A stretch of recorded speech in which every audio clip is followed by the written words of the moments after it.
still have a lot of work to do. The Giants got a lot of work to do, and we gotta make sure that we get up on that and see exactly what's going on.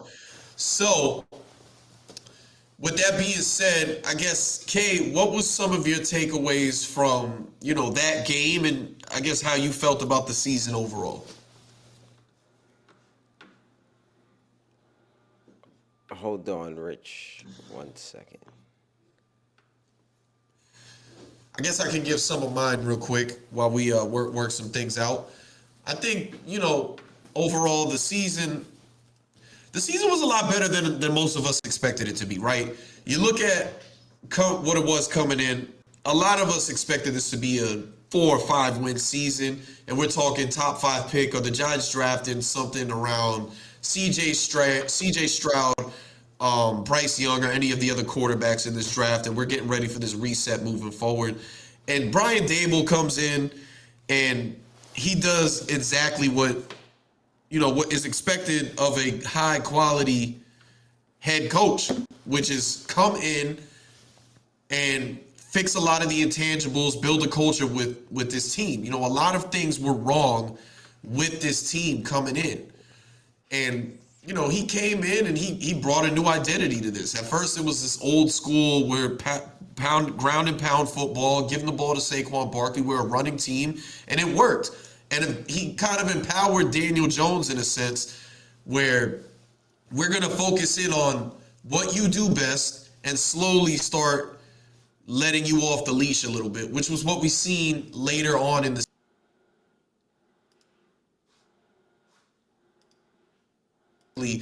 coming into it. I thought that they needed to run the ball completely, just ground and pound, run the ball. Philly isn't the strongest run stopping team. Obviously, they still are a great team, but that wasn't the formula for whatever reason it was. They let Daniel Jones throw the ball a lot more, and to be honest with you, Daniel Jones looked like the old Daniel Jones. And K's been a big proponent of it's a contract year. Let's pump the brakes on him being the franchise guy. Bring him back. See what you can do if you get some other pieces in there, and then we'll talk the long-term future. Now, from what we've been hearing is that Daniel Jones is expected to be back, and Joe Shane said that that's the plan. They would like to bring him and Saquon Barkley back. As far as what they do, it sounds like the possibility of a franchise tag, which, it's about $32 million on the year. Some people would disagree with that. I wouldn't be mad at this point of franchise tagging him based on what you see. He deserves the right to come back for an extra year. And, you don't have to throw the exclusive franchise tag on him, because honestly, who is giving up 2 first-round picks for him and paying him a long-term extensive contract that the Giants wouldn't match, right? Right. Sorry about that. Little technical difficulties to start, but yeah. Like you said, I've been on the train, and just we don't know if it's people who just going crazy in their contract year. We've seen that happen before, but he's played well, and I think we've both talked about it on here.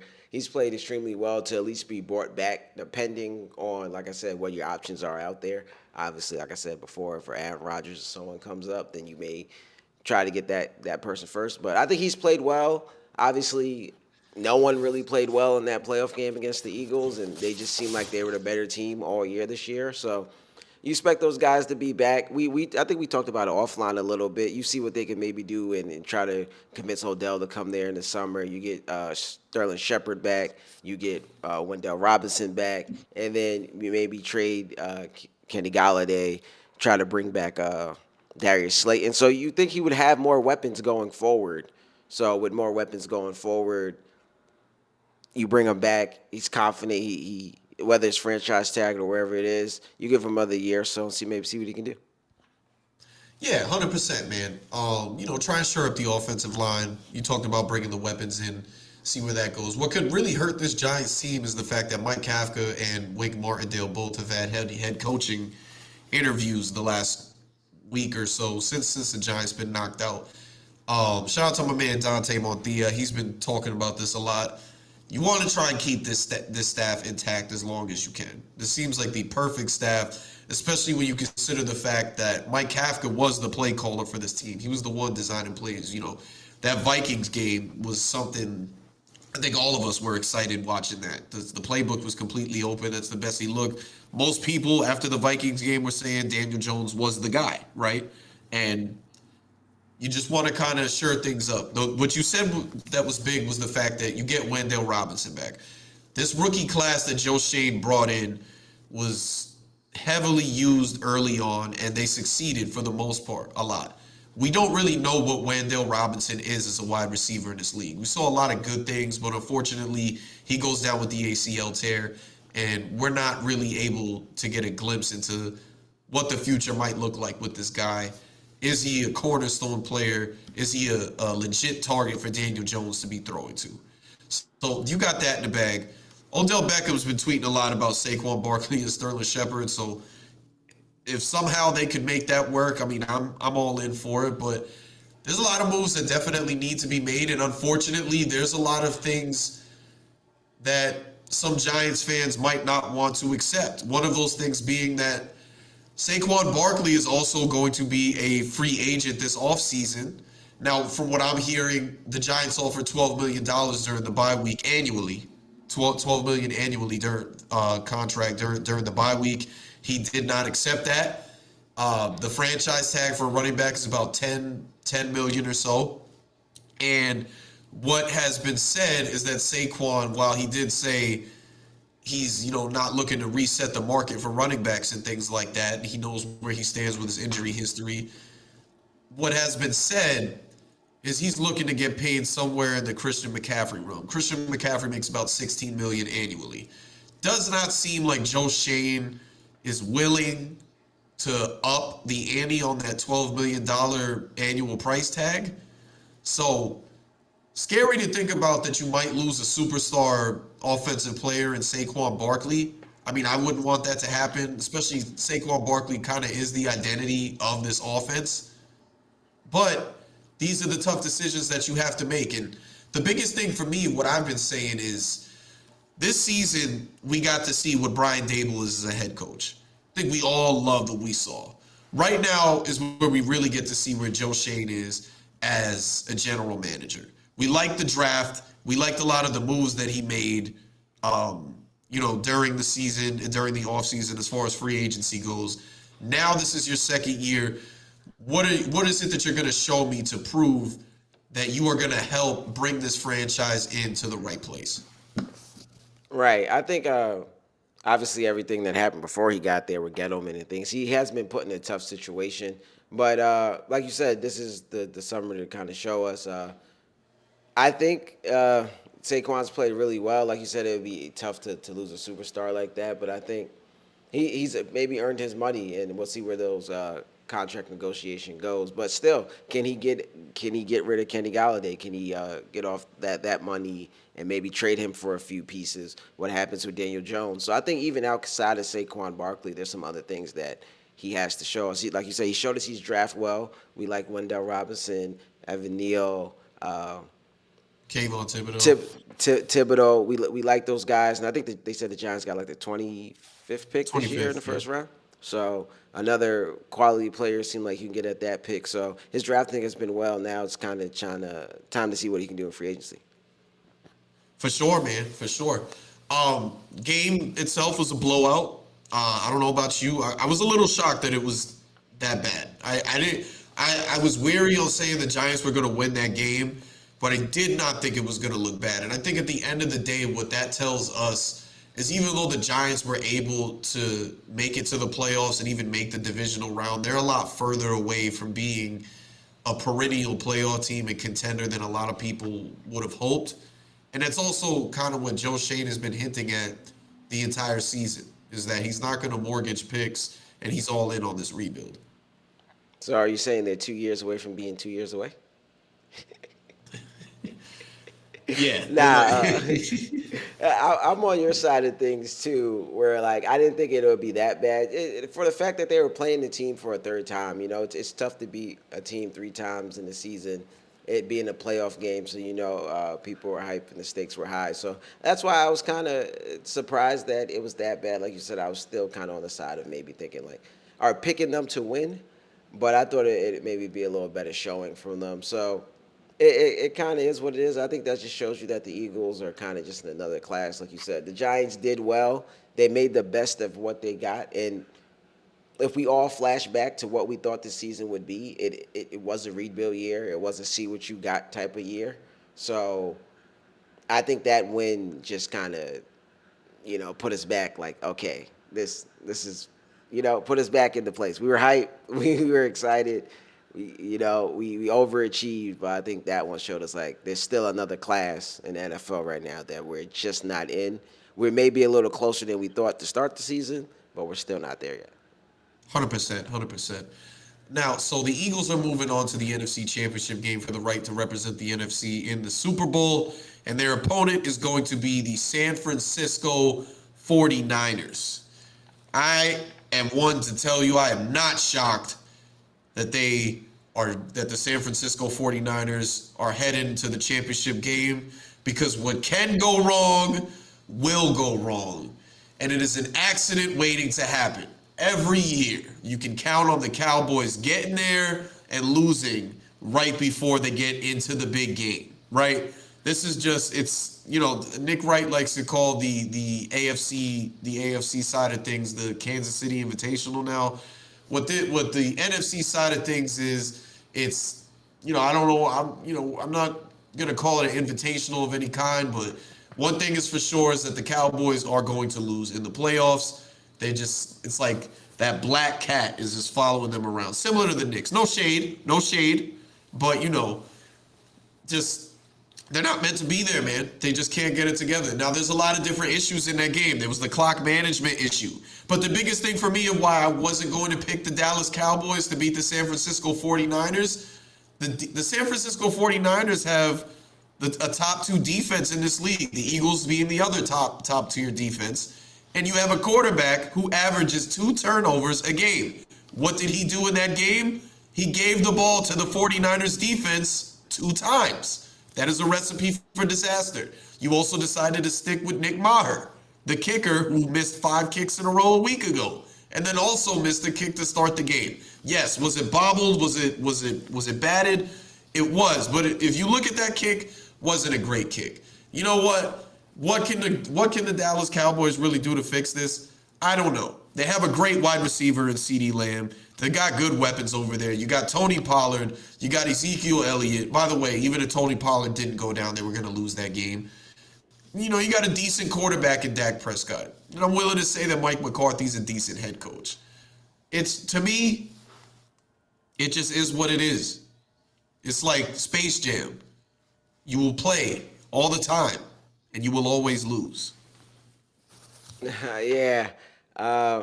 I think kind of like I was just saying with the Giants, we got a little excited, for the season we have. And I think Dallas coming away with that win last week against Tom Brady and them, that they were maybe a little excited. But like you said, and like Stephen A. always says, what can go wrong will go wrong. So I think, like you said, it's tough because the defense played well that game. They was able to hold the 49ers to 19 points and things like that. But like you said, with your quarterback giving the ball away 2 times makes it kind of tough in a game like that. Those are games where if it's going to be that close, you want to have as many possessions as you can, especially down the stretch. But it is what it is. You know what I mean? Dallas is Dallas at this point. So, it's interesting to see what they do going forward. Obviously, with Dak missing some time earlier on in the year, they decided to maybe keep him and maybe add some more pieces or things, or maybe they decide to move on from him. It's definitely a thing to see. Jerry Jones is a man of many words, but I'll give him credit. Even though he says a lot of things, he doesn't say a lot of things. So, they're definitely on watch till they get rid of Mike McCarthy. Sean Payton is out there. He's making his rounds. He's interviewing and things, and you go from there. So definitely one to see. On the San Francisco 49ers thing, they just came in there. They did what they had to do. top tier defense. Defense showed up. They made plays. It was a game. It was a game, honestly, where both defensive showed up. I think most of us expected it to be a high-powered offensive game with the way that Dallas's offense looked as well as San Francisco's offense. But it was a defensive game and a brilliant defensive game from both teams. San Francisco, the key to victory there on their part was once to me once Purdy got the playoff with the bobbled ball to why is his name escaping me right now? George Kittle. Once he got the playoff where George Kittle had the batted ball and then he ended up securing it, that's when I knew game was over. And you know what's crazy to me, man? I'm gonna go say it, Kay. I don't know if you agree or not. Brock Purdy is the future of this franchise. You got to trade Trey Lance and you got to let Jimmy Garoppolo walk in the sunset. Brock Purdy, Mr. Irrelevant, is relevant now. He's the guy. The offense looked better with him than it did the other two quarterbacks. And I know it's early. We're not supposed to be making our picks yet, but watch out for San Francisco next weekend. Yeah, I don't know if I'm ready to go there yet. I mean, obviously, San Francisco's 49ers defense has been good for a few years now. We've seen them make it to the Super Bowl with Garoppolo back there. So, obviously, he's been playing well. The offense has been playing a lot well. I think it's definitely time to maybe move on from Garoppolo and keep those other two guys there and see what those two guys can do. But we'll see. We'll see how far he can bring them. If they end up losing this week to the Eagles, then maybe we have a different discussion. But it looks good so far. I think the 49ers defense deserves a lot of credit, and I think they've been really good for the past couple of years. And if the offense could come along, I think they have a chance to win the Super Bowl. For sure. AFC side of things, we got to start off with the Bengals and the Bills. Bengals come out on top, got a big early lead really quick in that game, and just kind of cruise from there. They call Joe Burrow Joe Cool for a reason. This guy doesn't get rattled. He's a superstar. And, he's got weapons over there. Jamar Chase, killing it, doing his thing. T. Higgins is going to end up being a number one wide receiver for another team in a couple years because I'm sure the Bengals won't be able to pay him. But you got him over there. You got Joe Mixon. You got a decent, solid defense over there. And, the Bills, even though I did pick them to win the Super Bowl early in the season, were just kind of a flawed team. I think the biggest thing that hurt the Bills was losing Von Miller for the season when he tore his ACL. For that, it was kind of all she wrote, and, they just weren't on Cincinnati's level. Yeah, I was actually surprised. You picked the Bills, and the Bills have played really well this year. I think they went to Kansas City and won this year earlier on in the year. Yes, they did. We thought that this would finally be the year that they get over the hump, but I think we were more saying that this is the year that they can beat the Chiefs. Nobody was thinking about the Bengals at the time. Obviously, they lost in the Super Bowl last year. I think they deserve a lot of credit for what they can do and just how well they've played in the playoffs these last couple of years. Joe Burrow, Jamar Chase, those guys out there. I'm still surprised. I thought the Bills would keep it a little closer. I feel like their offense struggled throughout. The Bengals defense was really getting to Josh Allen. He got hit a couple good times out there. So I thought it would be closer, but I think the Bengals showed us again just why they made it to the Super Bowl last year and why they have a chance to win it again this year. So we'll see what happens. They would have to beat the Chiefs again in the championship round to make it to the Super Bowl. So, but I think those guys are tough. I think Joe Burrow's tough. Jamar Chase is tough. So those guys are. I think they put us back on notice because last year they put us on notice. But I think this year was to show us like, okay, last year wasn't a fluke and we're for real. And just like we were saying a few years ago with the Chiefs about how they're going to be here for a while, I think the Bengals will be here for a while. Yeah, that's one of the things I like about Joe Burrow too. Like even he got asked about a week or so ago about like the championship window, and he just came out and said the championship window is my career. As long as I'm playing, there's a championship window here, which I love that confidence, and honestly, it's true. And I feel the same way about Josh Allen. You can't just close it when you got a super solid quarterback. Kansas City played the Jacksonville Jaguars, and eerily similar to Giants Eagles. You know, Jacksonville, they come away, they got a new head coach, and Trevor Lawrence is finally coming into his own a little bit. You know, a putrid game last week, even though they were able to come back, but who doesn't come back on the Chargers? And you know, they were just kind of out of their class. That's the only way I can put it. They weren't. They're still some years away, and Kansas City does what Kansas City does. You know, they weren't able to cover Kelsey. Kelsey had a hell of a game that game. Um, Mahomes ended up having a high ankle sprain, but was able to finish the game. He's expected to play next weekend, and yeah, I don't really have anything else to say. They were just kind of outclassed there. Yeah, like you said, I think this is real similar to the Giants situation. The Jacksonville able to sneak in the last couple weeks of the season, able to pull out a win against the Chargers, but I think the Chiefs are just in another class, kind of like I said with the Eagles. It was a good run for Jacksonville. I think they overachieved this year too, obviously from where they came from. Even in the last game, Trevor Lawrence throwing a couple picks to in that first half. So I think they they overachieved and they played played well, and it's a miracle run. But just like with the Giants, it's just a different class, and I think they aren't in that class, and it showed in that game. But shout out to them for a good season, making it in. A lot of people didn't think that they'll make it in. The big games they had to win coming down the stretch, and even coming back in the second half last week. So it should be a bright future for them moving forward, depending on a couple things that they do. But I think shout out to them, and like I said, it's just a different class level. For sure. Let's go ahead and get into these championship picks, man. You want to start off AFC or NFC? Uh, let's start off with the Eagles. Start with the Eagles. I got the 49ers over the Eagles in a very high-powered game.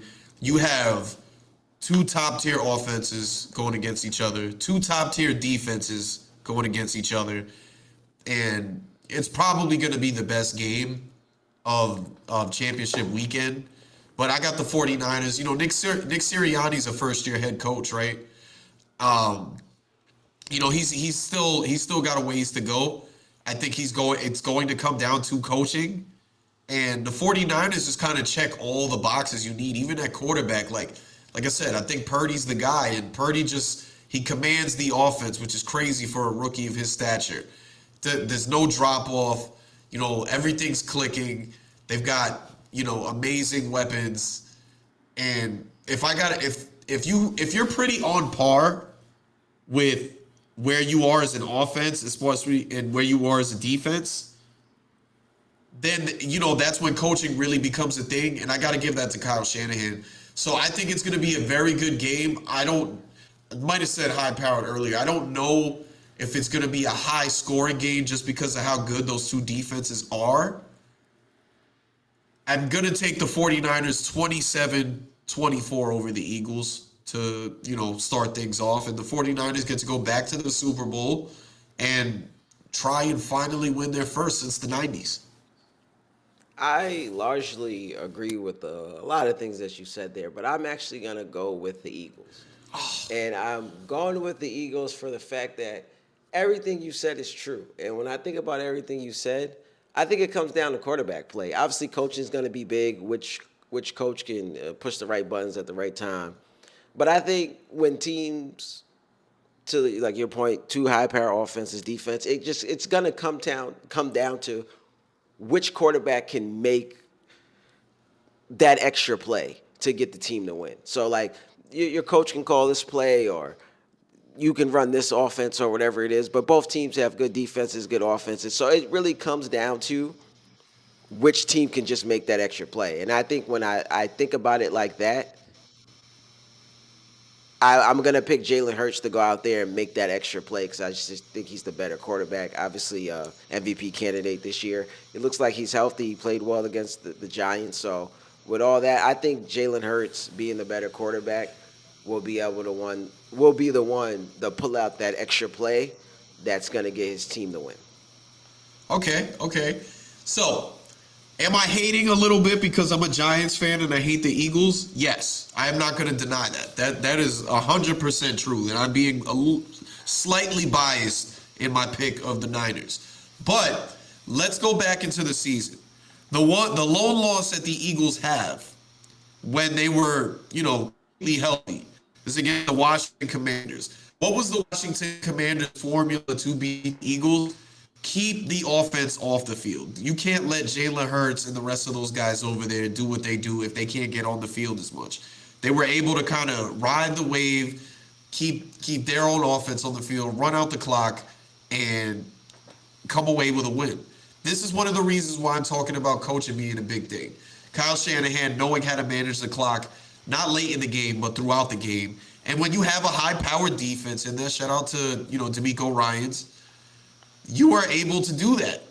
They'll be able to stop a lot of what Jalen Hurts is able to do. I feel like, because honestly, he's healthy enough, but against the 49ers, healthy enough isn't enough. So you're gonna need a little more from him in that regard, and then just being able to keep the offense on the field. Like, I know you're talking about your quarterback play, and you're right. Quarterback play is a big deal. But Brock Purdy has not been a slouch. It's not like he's this rookie quarterback that they're just got in there and, managed the game. They're letting him air it out. He's making throws and he's doing things well. Yeah, he's been playing well this season, and I agree with what you say there. But I think if the Eagles defense should be good enough to maybe mitigate some of those things, be able to stop the run. So that's going to be big how well their defense plays and is able to stop the run and maybe get them 3 and outs and not let them get more first downs for them to run the clock a little more. But I see where you're going. I just think that when it's Tom Brady, for example, and obviously I don't want to compare Jalen Hurts to Tom Brady or nothing like that, or even you can take Eli Manning against Tom Brady. If you think about our Super Bowl runs, Eli Manning just made a couple game-winning drives down the stretch to get us those wins. And I think Jalen Hurts, with the MVP candidate this year, with the game being that close, it's just going to come down to, and it may just come down to which quarterback has the ball last, or which team has the ball last type of situation. But I think that with it being that close, it's just which team or which quarterback can make that extra play. And like I was saying, like our runs with the Giants, Eli just made those extra plays or that last late game run to get us that win. And then when I look at it like that, I'm just going to bank on Jalen Hurts in that situation.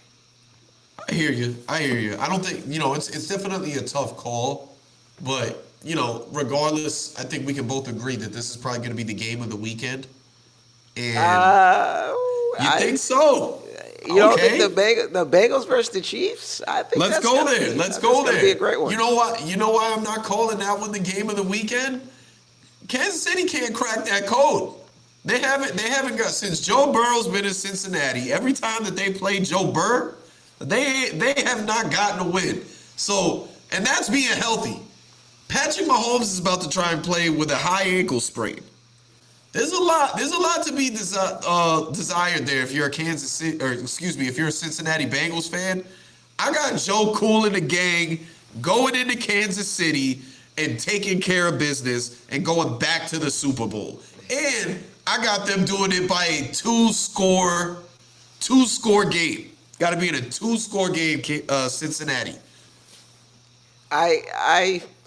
For what they showed us last week, I think that, like I said, the Bengals are here. They're here to stay. They're going to be here for a while. They're kind of on that same Chiefs path. I think this game's going to be better because it's going to be more of a shootout. I think Joe Burrow and Patrick Mahomes, they're going to come out there. I think the Chiefs have heard everything, like you just said, and I heard other people say it. They can't beat this team. They haven't beat this team since he got there. They lost to him last year. People bringing up Tyreek Hill not being here this year. I think the Chiefs have all the motivation. They lost to them at home in this same round last year. So I think the Chiefs have the motivation to go out there and really want to go get this one.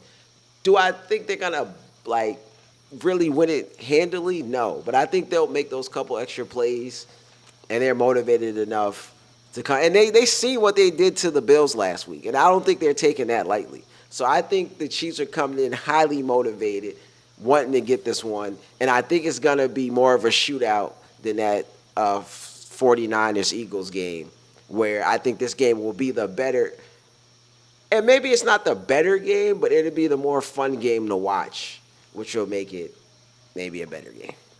Okay, I'm not mad at that. I'm not mad at that because again, you got on the NFC side, you got the top two defenses in the league going against each other. That matters. So I'm not mad at that. I'm not mad at that.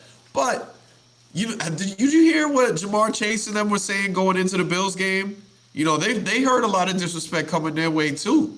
You talk about this guy's great, and you got Stephon Diggs over there and whatnot, and they were like, "Yo, we got a great quarterback. We got weapons over here that are great. What are y'all talking? What's the one dude?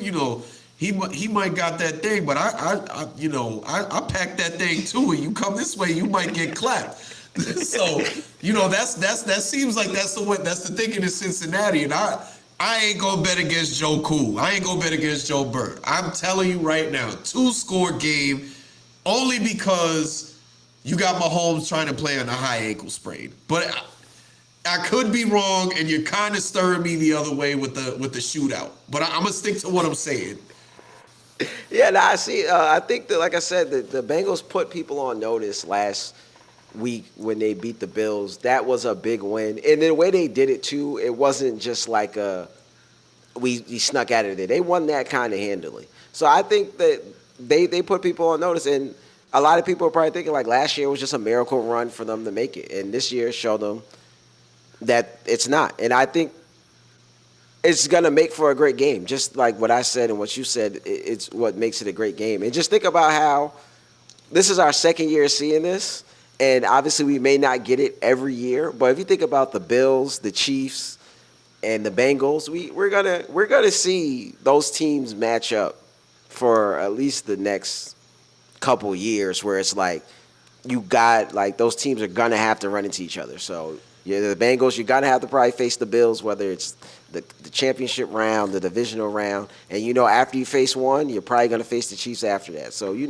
it's making for some great football on that side, and it should be great. Yeah, the AFC is not going to be a cakewalk, even just to get in. Like, you got all these guys are young. Whether it's Patrick Mahomes, Joe Burrow, Lamar Jackson got hurt, so they didn't even get a chance to get it. Well, they did get in, but they didn't have a chance to do anything. They almost beat the Bengals without Lamar Jackson. So you got Lamar Jackson hopefully coming back next season. A lot of young quarterback play in the AFC, and it's going to be a very tough conference to even make the tournament to get into. But with that being said, K's going Eagles. What'd you say, Chiefs? Yeah, I'm going Eagles and the Chiefs. Well, he's going completely opposite of me. K's got Eagles, Chiefs, Super Bowl. I got Niners, Bengals, Super Bowl. Everything kicks off 3 Eastern Sunday. Make sure that you guys check it out because that is going to be a lot of fun. Let's go ahead and segue real quick to the hoops talk, because a lot has been left to desire there. Kevin Durant, has been out with a knee injury for about, what's it been, like 2 weeks now? Maybe about like a week and a half, somewhere around there, yeah. So he's been out for a little bit. I think the biggest thing here was guys got to step up, right? Kyrie has certainly stepped up since KD's been absent. The losses that they've had have been close, really because, Kyrie's doing his thing, and then guys like Ben Simmons have not. Ben Simmons has had offensive games where he scored 0. Sorry, that is completely unacceptable. At some point, the Brooklyn Nets are supposed to be Ben Simmons' team. Obviously not now, but at some point, this will transition to Ben Simmons' team. This is the time for you to show that the keys can be put in your hand to run this thing.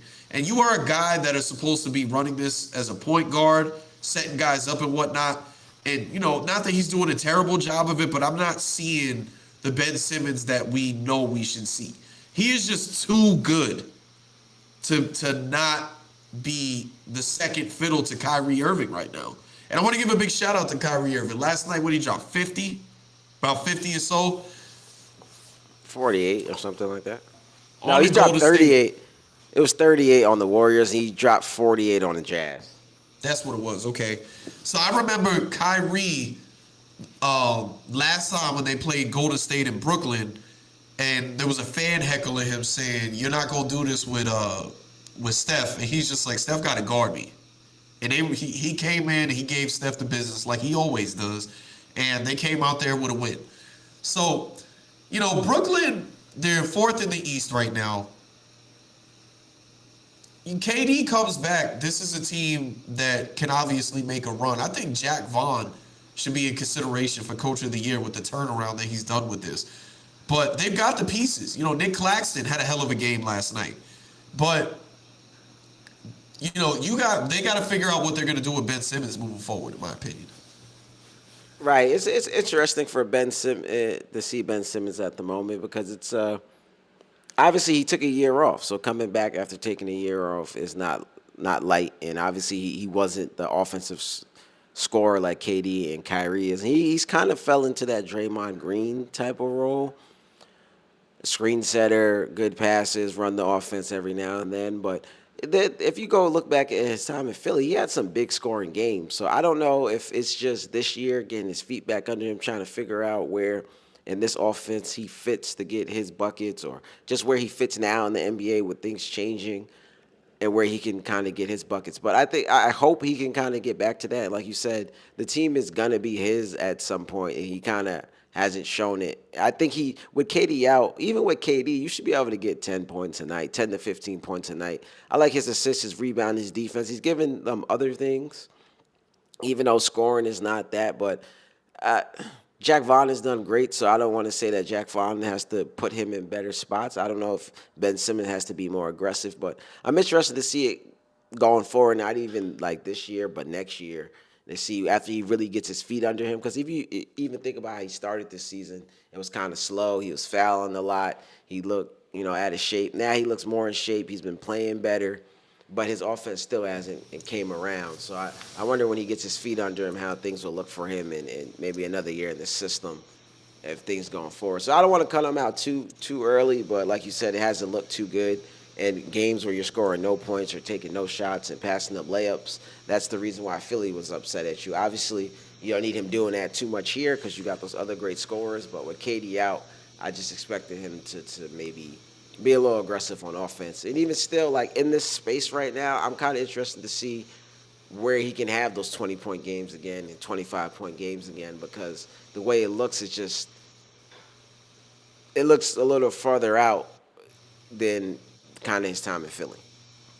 The thing that messes me up with him the most is this is the team that a lot of people said that he needed to be on. A team where you're kind of surrounding him with shooters and whatnot. So it's making it easier for him to kind of do certain things because you have the threat of him kicking it out to an open shooter because of his passing ability and just that they have shooters over there.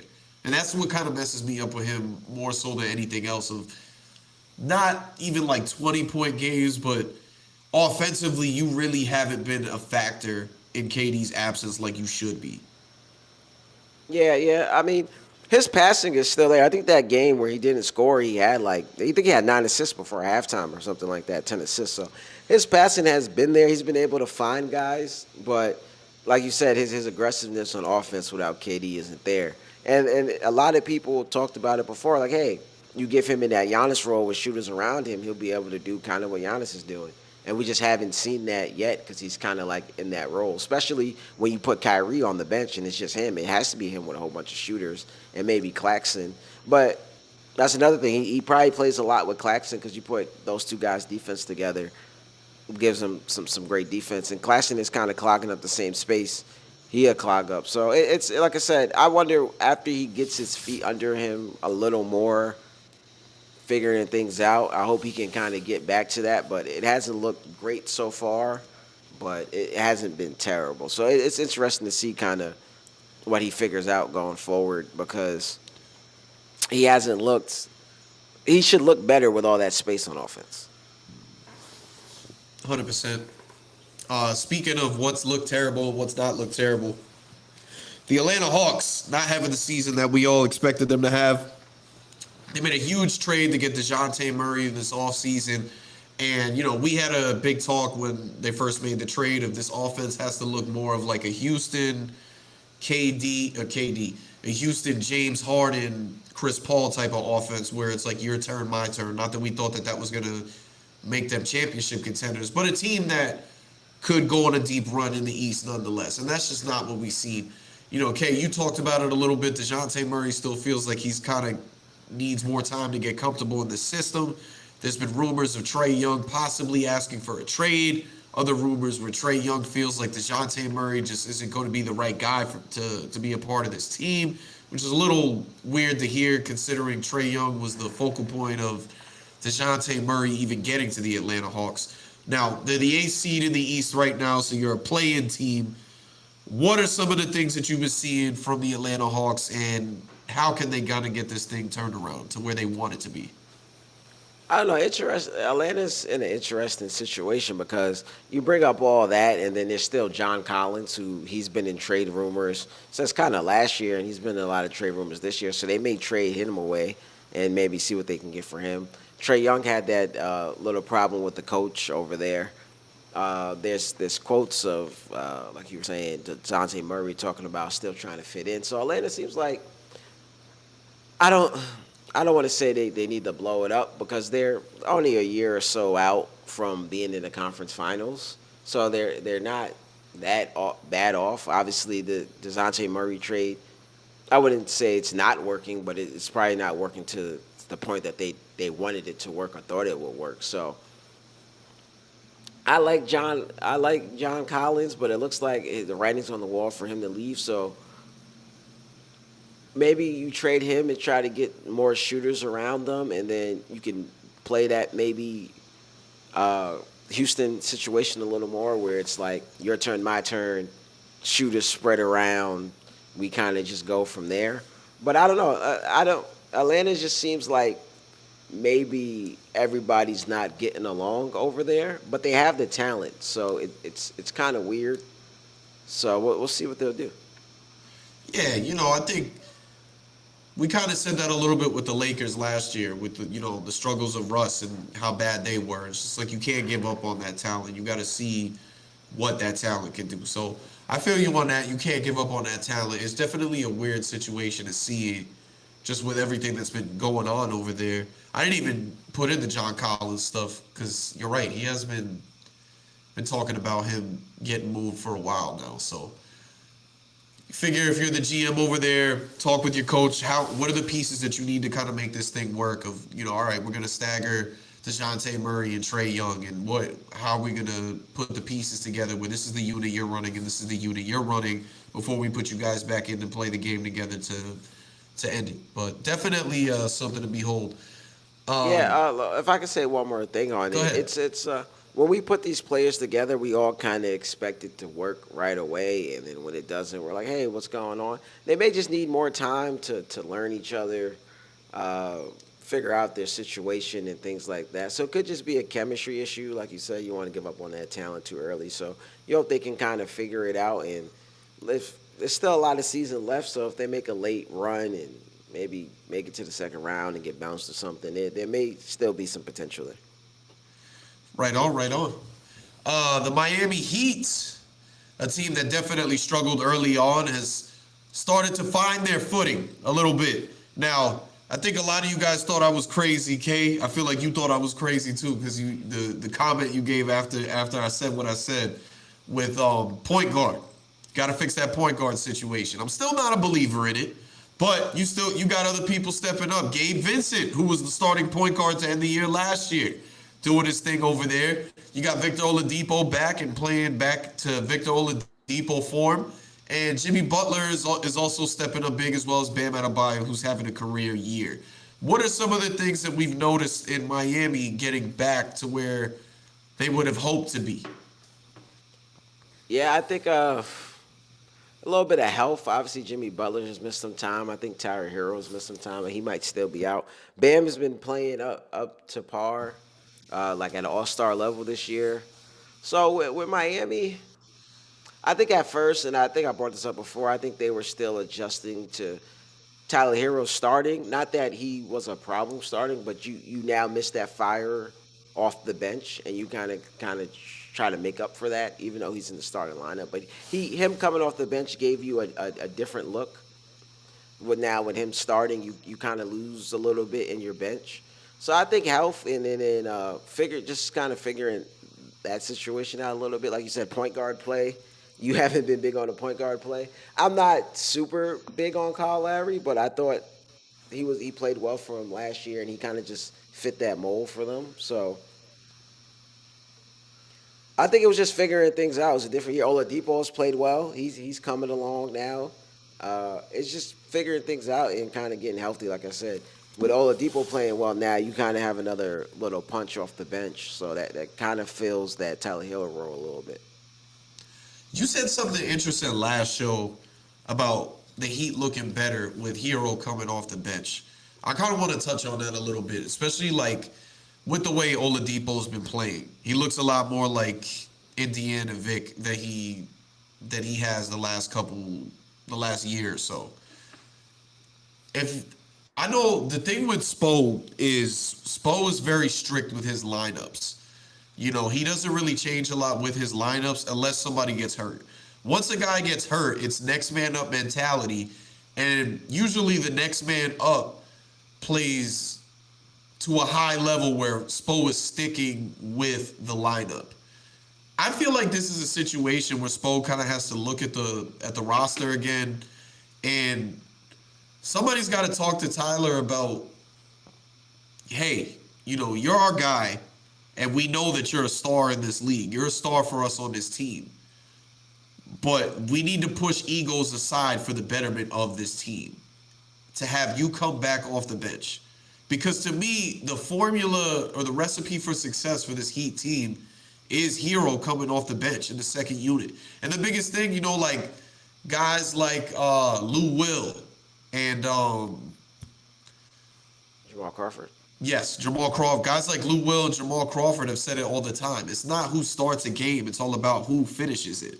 You got Russ, who's an MVP in this league, a bit of superstar, multiple top 75 player all time, who has put his ego aside to come off the bench for the betterment of his team. Tyler, to me, if this Heat team wants to make a run back to the NBA Finals with what we've seen so far, that's a conversation that kind of needs to be had. Yeah, definitely. Like I said, I don't think it's a Tyler Hero thing. I just think with him coming off the bench, it gives you that punch that your bench doesn't have without him. Like he comes in, he's like one of your leading scorers. He takes one of the most shots, and then you get a little more defense to go into the starting lineup, or a little more shooting to space the like spot up shooting to space the court out a little more for Jimmy Butler. And then you're not as worried about maybe him and Jimmy going back and forth like, okay, your turn, my turn type of thing. It's kind of Jimmy's offense until Tyler comes in and Tyler does his thing. But I think mostly it's just you lose that punch off the bench, and that punch makes a difference when it's like now all your starters are on the bench, and now your bench has to try to keep the scoring close or keep the lead or do whatever.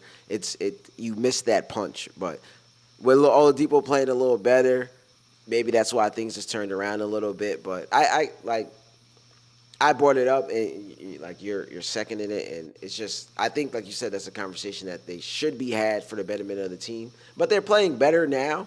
I just think it was an adjustment at first that they had to kind of figure out. Yeah, I definitely agree with you too, but I don't think that that's over. I really think that that's something that they kind of have to look at again because in the NBA, it's a long season, and you're gonna have your ups and you're gonna have your downs. Right now they're on an up, but eventually they are going to come down for a little bit again. It's just the nature of the game. These are some of the, like I said, Spo is a guy that doesn't play with his lineups too much. Like once his lineup is set, unless somebody is hurt, the lineup is set. So I think, he's one of the greatest coaches of all time, in my opinion, just based on his resume. One of the best coaches in this league right now. This is one of those times where I feel like he has to kind of look back and adjust a little bit. Yeah, well, we'll see what, like you said, when things hit the fan again and kind of what adjustments they make. They're thinking about making some trades, and that's the thing. So we'll see what their roster looks like after the trade deadline. maybe you bring in another bench scorer or something like that. But I think even with Hero going back to the bench, like I said, you bring in a little more defense and maybe a 3-and-D player to kind of open up Jimmy's game a little more and open up Right. Bam a little more on those pick and rolls. So it's a conversation to be had, and obviously Spo knows what's going on probably better than me and you do. So I Yeah. think Tyler, he wanted his money, he got his money, and he wanted to start. So it might just be a conversation you have to have, like, hey, you got your money, but the starting thing is maybe not working out. And it's nothing, like I said, it's nothing against him.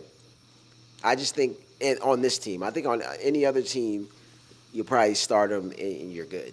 But I think on this team, it's just how things have been going well for them. So, kind of, it's not broke, don't fix it type of thing. Yeah, this guy's got a lot of egos and stuff, and like I said, it's not you're putting it perfectly. It's not a you thing. You are a great player. I think everybody in the Heat organization believes that.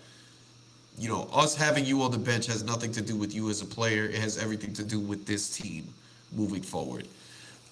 Big trade, not huge trade, but a nice big trade happened today. The Los Angeles Lakers and the Washington Wizards finalized a deal to send Rui Hachimura to the Los Angeles Lakers for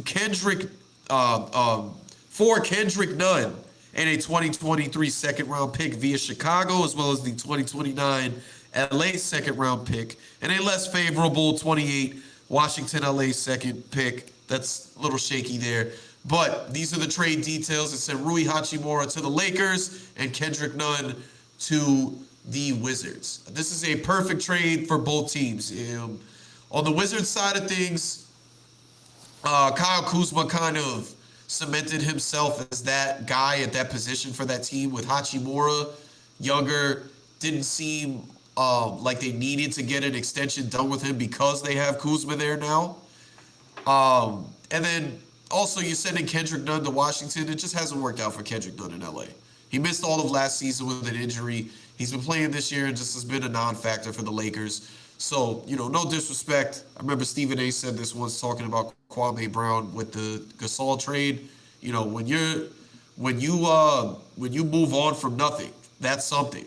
And again, no disrespect, but wasn't a lot going on there with Kendrick Nunn. So another big thing I think for the Lakers here, Russell Westbrook played with Rui Hachimura in Washington. So you're bringing a guy in that Russ is very familiar with. You got to figure will be in that second unit with Russ, and it's a younger body and a guy that can play. You need wings in this league to win. And for the Lakers, I like this move because if you look at from 13 to 5 in the West, these teams are all separated by about a game and a half. So they're big game hunting. They're playing well right now, and you're bringing a guy in that can definitely help you win. Yeah, definitely. I like the if you move on from nothing is something. Like you said, it's not Kendrick Nunn's fault. He was just hurt all last season. It just hasn't worked out for him there. Sometimes it just doesn't work out. He hasn't played well this year, but another thing is he has 3 guards ahead of him. There's Patrick Beverly, there's Russ, there's Dennis Schroeder. So I think I think the Lakers won the trade. I don't know why Washington would do it because I think they could have got more for Rui with him being such a young player, shooting well from 3. He just has some talent there. But they needed a point guard. And if Kendrick Nunn can be like half of what he was with the Heat, I think it's a win for them. So I kind of see the vision. I just think they could have got more. But they need a point guard. So, and you being a Heat fan, I'm sure you can talk about what Kendrick can do. So he's not a bad player in the right situation. So I think they'll get something out of him more than the Lakers did. And like we're saying, with LA, it wasn't a him thing. So just hopefully a new scenery can get him back on his feet. So, but like I said, I like the trade for the Lakers. He played with Russ. I'm a big fan of Rui. When Russ was in DC, obviously watching Russ a lot, seeing Rui play. He's actually shooting better from 3 than I realized because I haven't watched the Wizards too much this year. But I think they say he's a really good corner 3-point shooter, and he's shooting close to 40%. So they get a little shooting, not great shooting, but he's young, can play multiple positions, talented. He just scored 30 against the Magic the other day. So I'm a big Rui fan. You think about a lineup with him, Russ, Braun, AD. They got some talent, and for the Lakers who don't have too much draft picks and young talent that they can get to get a young player who's a ninth pick in like the 2020 or 2019 draft, you put him with LeBron. He was doing pretty solid, kind of on the Wizards, and the Wizards organization is just its own conversation over there that you can have about them.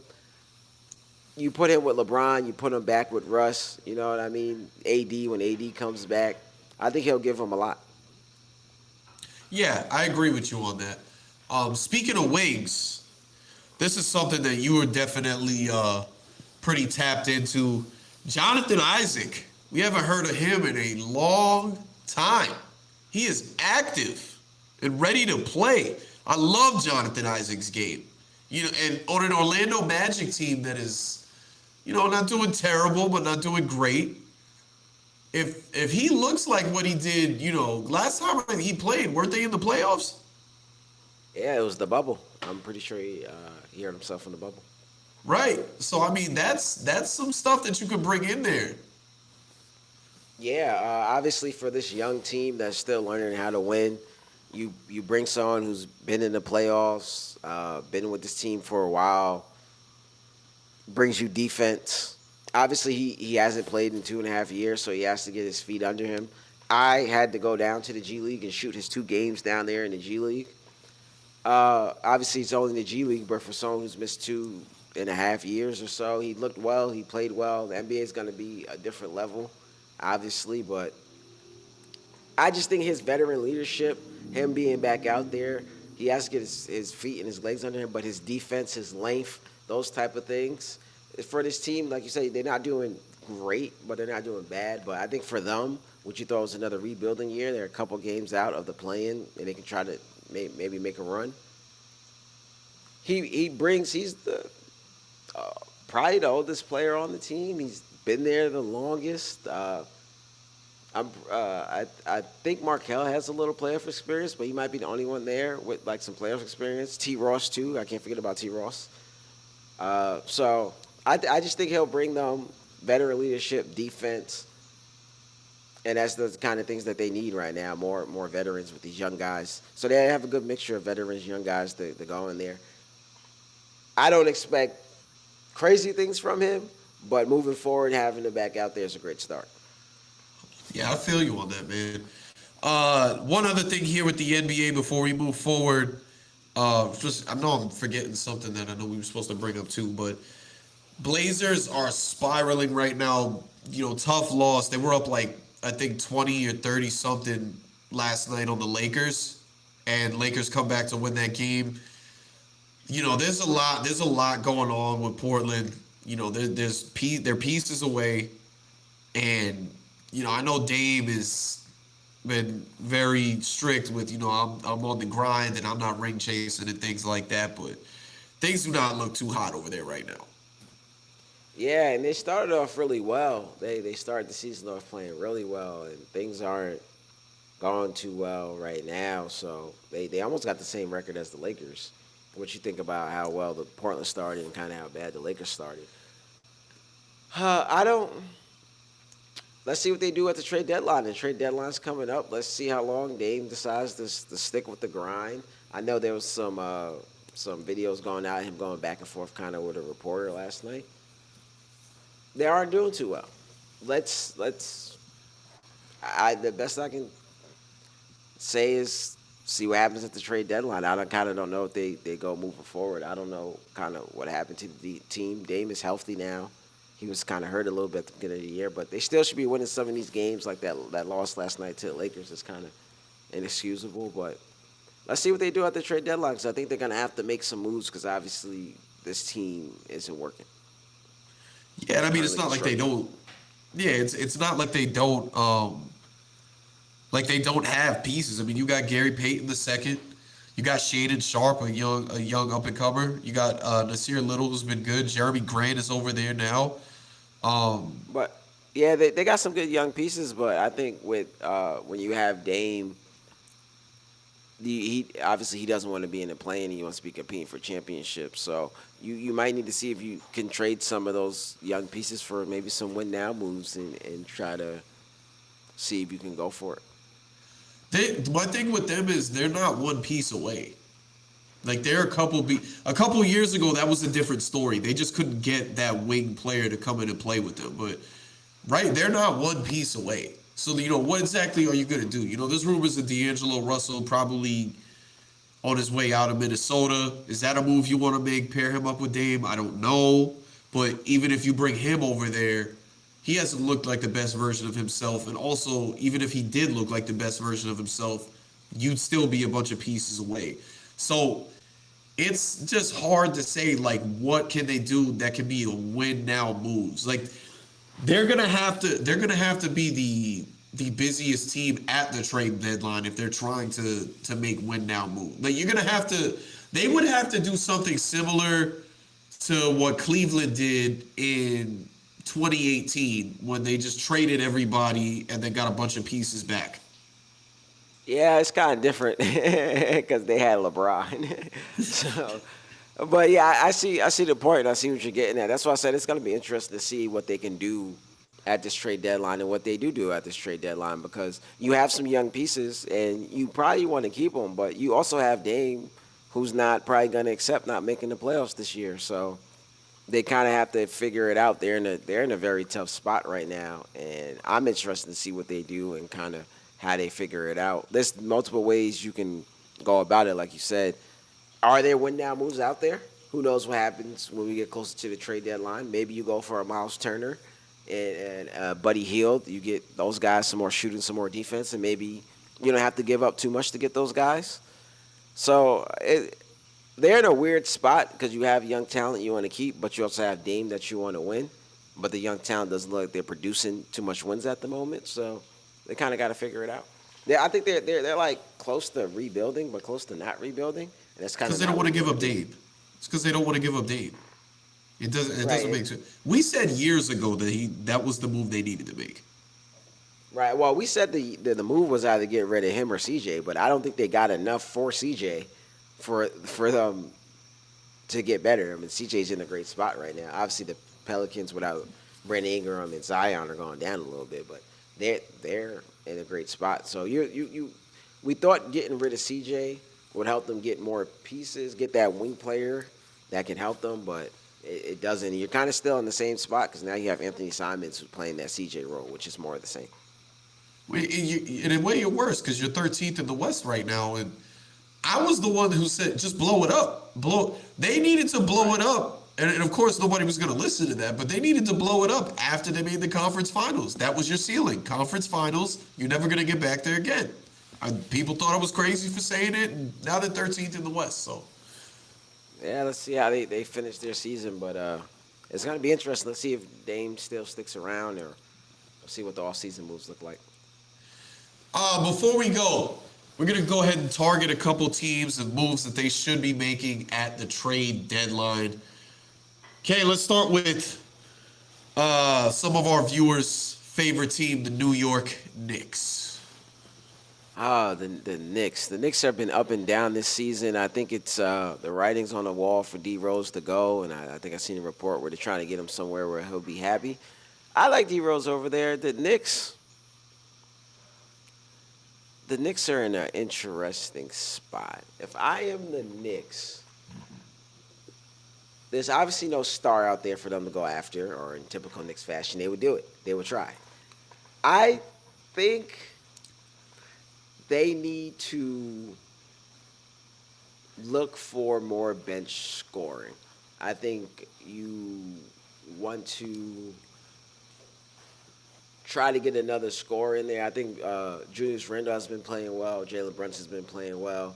RJ's been a little up and down, but he's been playing well.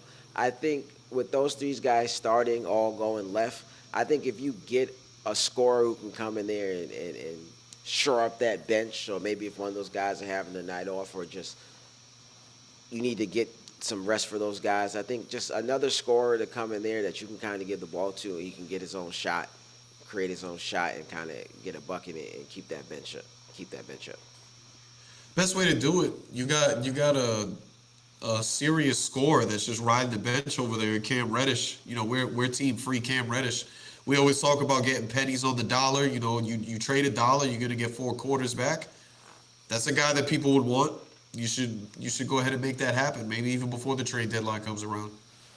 Yeah, I think people will want D Rose too if both of those guys are up. So they have some maybe tradable pieces if they want to get rid of those guys. And like I said, I think Mitchell Robinson's out right now. I think he's gonna be out for a little bit. So maybe you try to get another center too. Maybe you call Indiana about Miles Turner. You get Buddy Hield, and you get Miles Turner. You get another center defender, guy who can stretch the floor. You get Buddy Hield. You bring those two guys. Maybe start one of them, start Miles Turner and bring Buddy Hield off the bench. I think that helps you. And then I Buddy like Hield that. can play with those other guys and stretch the floor. So maybe that's a trade they're looking to.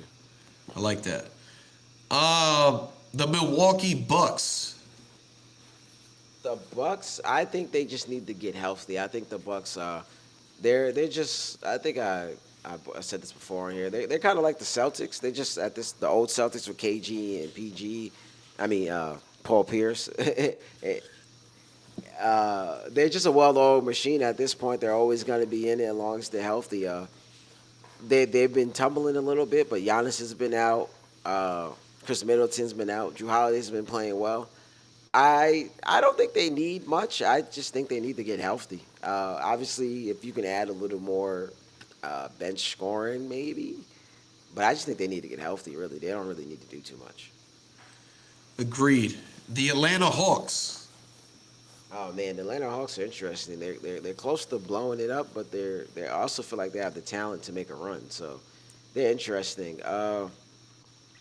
Like I said with John Collins earlier, John Collins has been on, off. Well, he's been like supposedly on the market and in trade rumors since last year. I think he's a player that a lot of teams would want.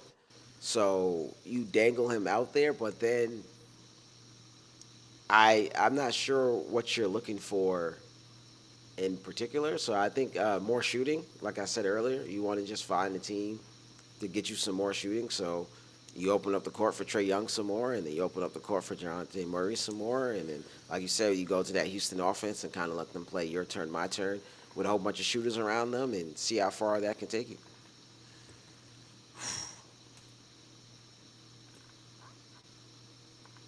We'll do 2 more or 3 more. I don't know.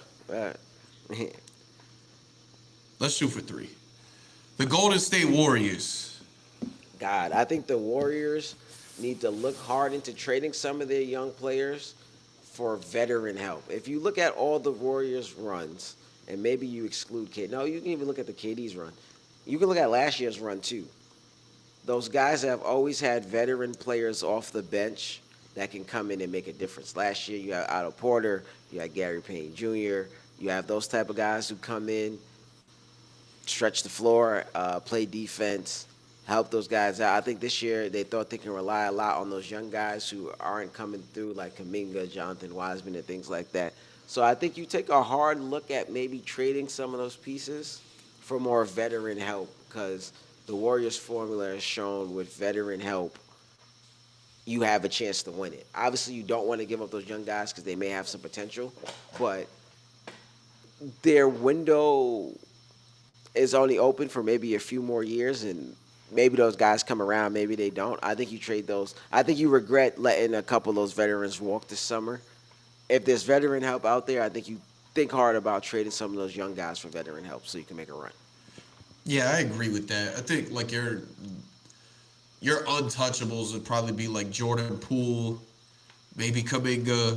Wiseman seems like he's been in and out of trade rumors. I like Kaminga, but for the right pieces, I may trade him. Yeah, that's why I said maybe Kaminga, because Because especially if you're gonna keep the thing with Kaminga is too, I think his faith determines a lot on Wiggins. I'm willing to trade Wiggins too, even though he's a big piece for them last year. But if I'm paying Wiggins all this money and I think he's gonna be with us going forward, him and Kaminga are kind of in each other's way. So I think eventually it's you true. have to get rid of one of them. So I think you think about which one Well, you, Wiggins, you favor more, and then I'm willing to give up Kaminga if I'm thinking about keeping Wiggins and paying him all that money going forward. Yeah, Wiggins is the guy for them. He's the one that they paid and whatnot. Like Kuminga's just a nice young piece. That would be more logical. Jordan Poole, like out of everybody, is the most untouchable because of what out of the entire young core, he's been the focal point. If you Right. talk about all those guys, and then Wiseman, he just hasn't been around, and when he has been around, he hasn't been what they hoped he would be. Right. If I'm the Warriors, Steph, Clay, Draymond, Poole are untouchable.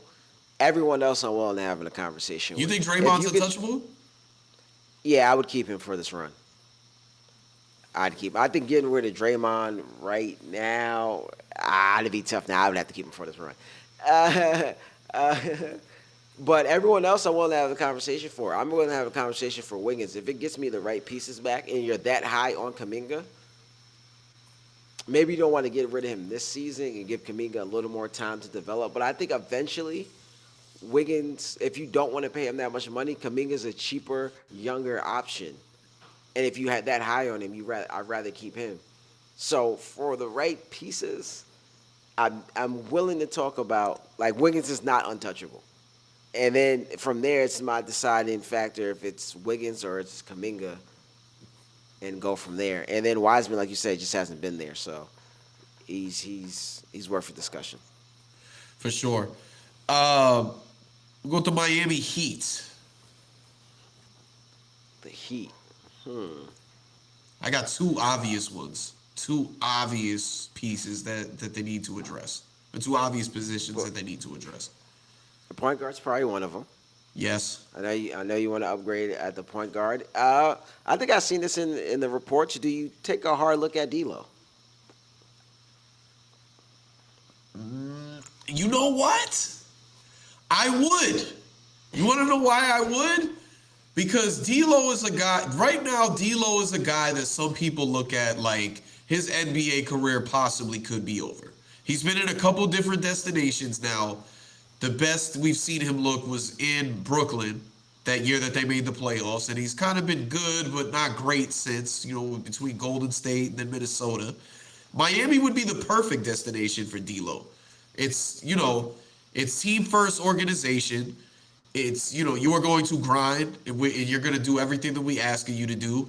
And, if you trust in the system, you're going to be able to resurrect your career. Guys, there's been a lot of guys in D'Lo's positions that got to Miami and then looked like they belonged again. Perfect example was Dion Waiters. Dion Waiters looked like he was on his way out until he got to Miami, and for a little bit he became Miami's franchise player. D'Lo could have the same type of trajectory if he ends up there, so I would not be mad at that. My only thing is how do you get Kyle Lowry off the books? You trade him But for I would D'Lo? look at that. That's got to be a 3-team deal because does Minnesota want Kyle Lowry? I don't see why not. I think Kyle Lowry gives you a little bit of what Patrick Beverly gave you last year. A tough point guard who's going to come in, play hard, a veteran, help lead those young guys. So I think if you look at it that way, I think they take a hard look at it. And he's going to be a real point guard because obviously D'Lo is a point guard, but sometimes he's like score first. He's going to come in and really be that leader. So I can see him taking a hard look at it. You might have sold me on. I might be all in on this D'Lo thing now. I see some reports about it. So I think that's maybe an option for it. I like that. I'm gonna start like tweeting about this nonstop now. What was the second thing you think they need? You need a big. You got to get a big. That's been their problem for the last 2 years. Dwayne Dedman, he's an older player. He just had that fight with Spo about a week or two ago. And So is this a backup big or someone to go with Bam?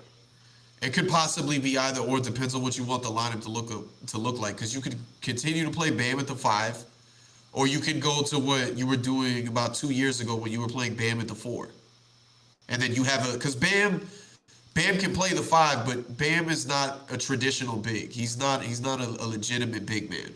So you can kind of play with lineups a little bit when you move Bam to the 4, and then you've got whoever it is that you want to target at the 5 as your spot. Right. Indiana's going to be an interesting team because what they do with Turner. Buddy Hield and Miles Turner could be interesting because what if the Heat trade Kyle Lowry off to Minnesota and you get back D'Lo and then you make a trade and get Miles Turner and Buddy Hield in there. So and I bought I, you got a whole new roster. I brought those two guys' names up in a lot of teams because I felt like just Miles Turner being a big, he can stretch the floor, he blocks a lot of shots, and then obviously Buddy Hill's shooting ability.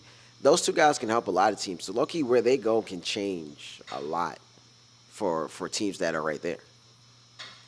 I hope the Miami Heat is listening. Kayson just threw out a whole recipe for success. Listen to it. Get on the phones. Pat Riley, get on the phones. You heard what this man just said. You heard it. And what was the last team? Let's go Brooklyn Nets. Oh God, the Nets need KD to get healthy. That's for one. I think after KD gets healthy, do they? Call me crazy, but do you consider trading Ben Simmons if the right pieces is out there for you? You know what's crazy? Not calling you crazy.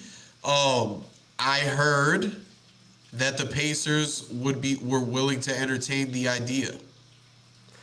I don't know if I'll give him to for the two players we've been talking about this whole time. Well, you need a big.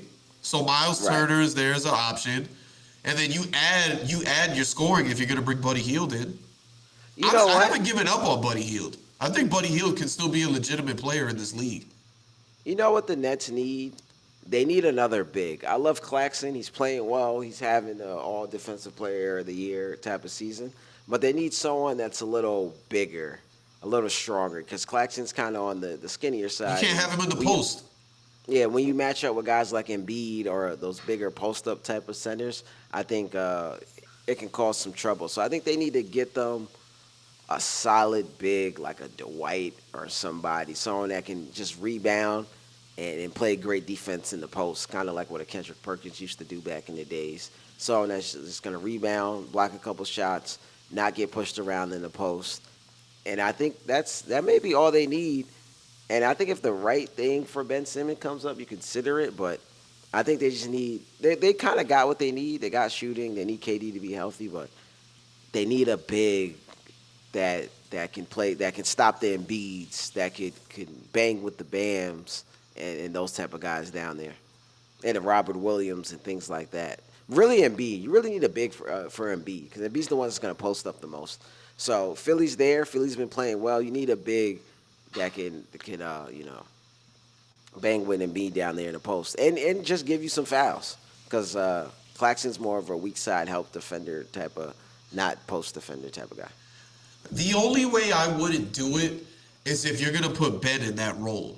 Because he can guard all five positions. If you're going to put Ben, You gonna put Ben on Embiid? it would make for a great story. It would make for a great story, but I don't know if that's in the favor of. He can move. He can move with Embiid. No, he is not the physical presence Embiid is, but he can move with Embiid, and he's your best defender. He's one of the best defenders in the league. Why not do it? But that's the only way I would. If that's not the move you're gonna make, I would say at trade deadline, especially since the rumor has already been put out there, watch out for the Brooklyn Nets possibly engaging with the Indiana Pacers on this. Because they really do need a legitimate five. They do need a defensive five. I would put Ben Simmons on Harden. That would make an interesting story within itself. I'm putting Ben Simmons on Harden, and then we got to find someone for Embiid. Obviously, you're gonna try Claxton, but because in that post, Ben's gonna pick up fouls. You kind of don't want him picking up fouls down there in the post. I'd probably put him on Harden and kind of disrupt their offense a little bit and try to make it tough for them to even get the ball into Embiid to start off with. But I think also Ben Simmons is just not tall enough for Embiid too. He gives up a few inches. He's not strong enough, and he's probably not tall enough. Yeah, I hear that. That's all we got, man. Kay, you got anything else before we get out of here? No, man. I appreciate everybody tuning in. Yeah, for sure. We got some big things coming up. Obviously, championship week. K going against the Grain here. He got a whole different Super Bowl matchup than I got, but it's all good. We gonna have bragging rights next week. All right. I got the 49ers. No, I got the Eagles and the Chiefs. You got the 49ers and the Bengals. Yes, sir. Yes, sir. We definitely will be. That will Uh, be a topic of discussion. if your Super Bowl comes to fruition, who are you picking out of those two teams? I might have to go Niners, only because I still think that the Bengals are not. The whole reason why I picked the Rams to beat the Bengals last year was because of the front. You know, this game is won in the trenches. The Bengals still are not there yet. Like if Von Miller played in last weekend's game, might have been a different story. San Francisco's front is crazy. You're gonna have Bosa going at you. You're gonna have a lot of these different bodies going at you. I think that the Bengals offensive line still is not where it needs to be, and that is the only. And I'm weary of it, right? Because the Bengals have already been there before now, so I'm weary of saying this, but slightly favor the Niners over them just because of that. Okay. Okay. What about you? You go with Kansas City over Eagles, or you go with Eagles all the way? I am. That is a tough one. If I have to pick between the two, I like the way the Eagles have looked. I I'm gonna go Kansas City. Like you Okay. said, it might be one of those things where they've been there. They've been there a few times now. They've I got bounced a few times early than they were expected to. The motivation is there, like I was saying earlier. No Tyreek Hill, things like that. So I think I'm gonna go with the Chiefs. You know, there was there was one point in time when you said they may win 7 rings. So if they I get did. I there, did say that. I did say that. Y'all love doing callbacks on me. so if they get there, I'm gonna go with them. I'm gonna roll with them. All right, man. Well, if there's nothing else, then that is your weekly rundown, man. And for Rich and Kay, we will see you guys next time. Peace.